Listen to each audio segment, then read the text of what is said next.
Let's talk winners and losers from week 3 next on Fantasy Football Today in 5. Welcome to FFT in 5. I'm Chris Towers. I'm here with Adam Azer and oh boy, Dolphins offense. I mean, I feel like this is like the third week in a row to start the season where we've said there might be a league-winning waiver wire ad, and I think maybe Jerome Ford probably won't end up being that.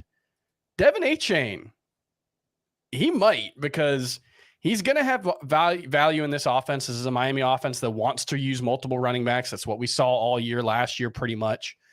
And he looked dynamic, explosive, whatever adjective you want to say. It's hard to overstate how good Devon Achane was. 200-plus rushing yards. They were scheming up these awesome no-look shovel passes for him in the red zone. How much of your fab are you dropping on Devon Achane if he's available? It's 43% of leagues. Thankfully, I think there's no way he's available in any of my leagues because I know I just probably not going to get him. But how much of my fab? I would say 50%. Yeah, I was thinking at least 45%. Yeah, but, I saw Jerome Ford. I was recommending 70% on Jerome Ford, who did score 2 touchdowns today. Yeah. But some people took it too far and went 100%. So I wouldn't do that really for any player unless it was, Jamar Chase, but stuff like that. But, yeah, I think about 40 to 50% is a good spot for Achane. All right, and he's by far the biggest a waiver wire target in my eyes, although Nathaniel Dell, 56% rostered. He should be 100% rostered after this week. He might be the number 1 wide receiver for the Texans moving forward.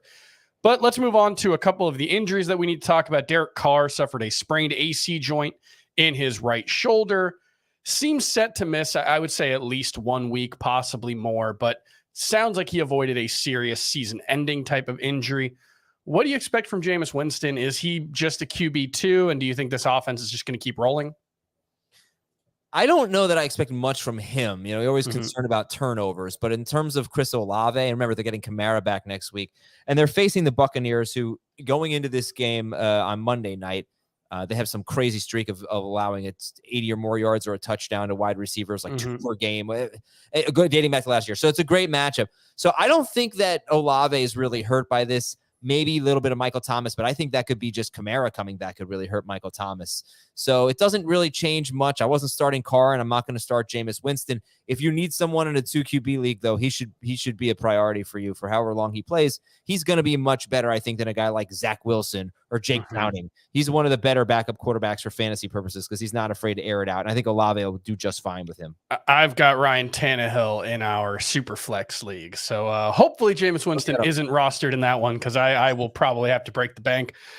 The other big injury coming out of Sunday, at least that we know of, there will obviously always be injuries that we don't know about that come up over the course of the next few days. But Mike Williams left. He was carted off the field and was spotted on a cart after the game. Looked like he injured his knee, was not able to return.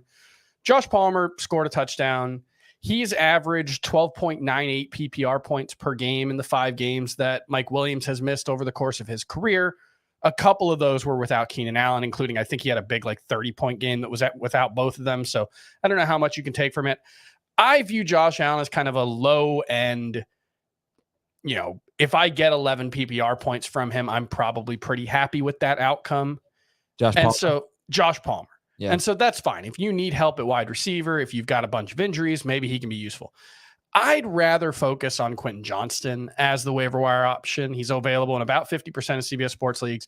And the way I put it is just, I would rather be a week too early on adding a first-round rookie wide receiver who could be in a much bigger role in a very good offense than be a week too late on that. Because I think Josh Palmer is more likely to give you 10 points next week.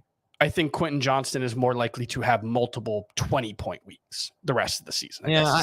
I was on Palmer initially here. By the way, that 30-point game was actually with Keenan Allen. There was an 18-point game without Keenan Allen. Okay.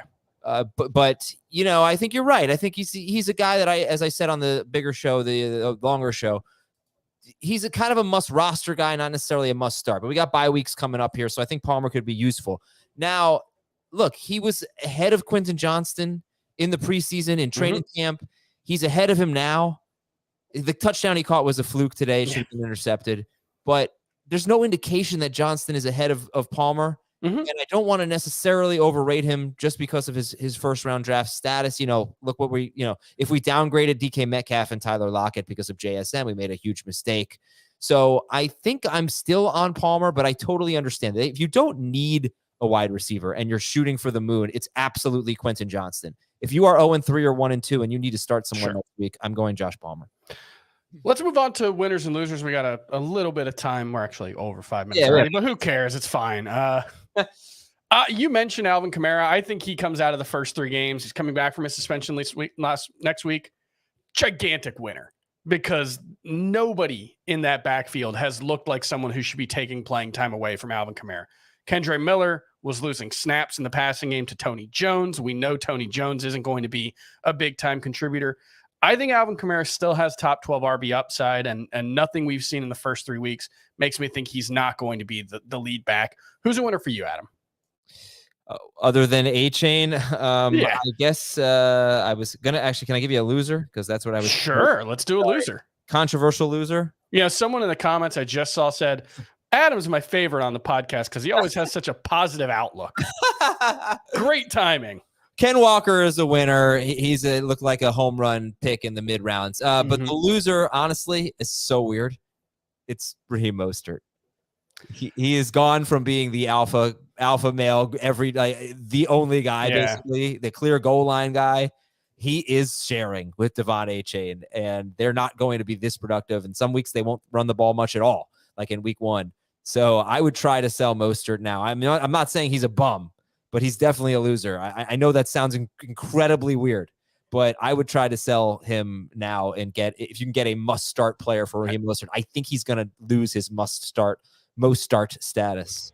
I think that's totally fair. If you want more winners and losers, go to cbssports.com. I wrote about for the FFT newsletter.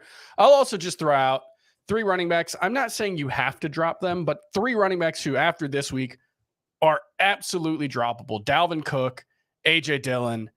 Both those guys Dalvin Cook looks completely done. And I think this Jets offense is better the more Breece Hall gets the ball and the less Dalvin Cook does.